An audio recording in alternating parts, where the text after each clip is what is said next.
बंद नहीं होती। हाथ चुक के कहो, जिस दुआ विच फातिमा दा जिक्र हो जावे, जिक्र हो जावे, फिर दुआ मंगने वाला बेफिक्र हो जावे, बेफिक्र हो जावे। ये दुआ मौला अली ने दी है सैयद, जिस दुआ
जो मंगया वो लगे, लेकिन क्योंकि वो अहले बैत दे मंजूर नजर से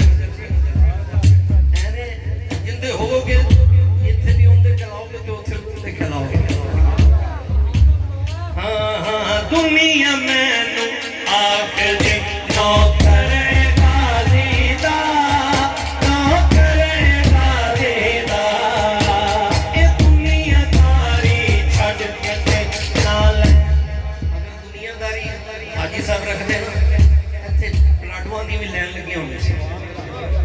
हकीकत है, लेकिन उन्होंने फकीरी अंदर रख के अपने आप को जाहिर नहीं करवाया।